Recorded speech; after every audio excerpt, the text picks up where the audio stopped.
அரக்கோணம் மேற்கு ஒன்றிய திராவிட முன்னேற்றக் கழக பொது உறுப்பினர்கள் கூட்டத்தில் அமைச்சர் காந்தி பங்கேற்று சிறப்புரையாற்றினார்.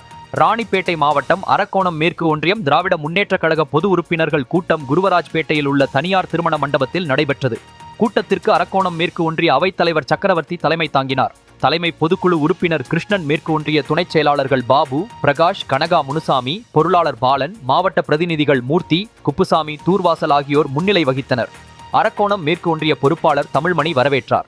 சிறப்பு அழைப்பாளராக கைத்தறி மற்றும் துணிநூல் துறை அமைச்சர் காந்தி கலந்து கொண்டு பேசுகையில், தமிழ்நாடு முதலமைச்சர் ஸ்டாலின் தேர்தல் நேரத்தில் அளித்த வாக்குறுதிகளையும் மற்றும் அளிக்காத வாக்குறுதிகளை தற்போது நிறைவேற்றி வருகிறார் என்றும், கலைஞர் மகளிர் உரிமை தொகை, இல்லம் தேடி மருத்துவம், இன்னுயிர் காப்போம், முதலமைச்சரின் காலை உணவு திட்டம், மகளிருக்கு இலவச பேருந்து, புதுமை பெண் திட்டம், தமிழ் புதல்வன் திட்டம், கலைஞர் கனவு இல்லம் திட்டம் உள்ளிட்ட பல்வேறு மகத்தான திட்டங்களை தமிழக முதலமைச்சர் செயல்படுத்தியுள்ளார்.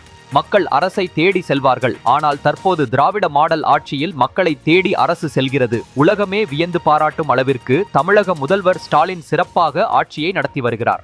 மகளிர்களின் 80% வாக்கு திராவிட முன்னேற்றக் கழகத்திற்கு தான் என நம்பிக்கை தெரிவித்தார். வருகிற சட்டமன்ற தேர்தலில் தமிழகத்தில் 200 தொகுதிகளுக்கு மேல் திராவிட முன்னேற்றக் கழகம் வெற்றி பெறும் என்று பேசினார். இதில் மாவட்ட அவைத்தலைவர் சுந்தரமூர்த்தி, தலைமை செயற்குழு உறுப்பினர்கள் கண்ணையன், அசோகன், சோளிங்கர் கிழக்கு ஒன்றிய செயலாளர் சவுந்தர், அரக்கோணம் நகர செயலாளர் ஜோதி, நெமிலி ஒன்றிய குழு தலைவர் வடிவேலு, நெமிலி ஒன்றிய செயலாளர்கள் பெருமாள், மணிவண்ணன், அரக்கோணம் மத்திய ஒன்றிய செயலாளர் பசுபதி, மாவட்ட மகளிர் தொண்டரணி அமைப்பாளர் பவானி வடிவேலு, நகரமன்ற தலைவர் லட்சுமி பாரி, தகவல் தொழில்நுட்ப அணி ஒருங்கிணைப்பாளர் ராகுல் உள்ளிட்ட கட்சி நிர்வாகிகள் பலர் கலந்து கொண்டனர். மாவட்ட விவசாய தொழிலாளர் அணி அமைப்பாளர் ராமலிங்கம் நன்றி உரையாற்றினார்.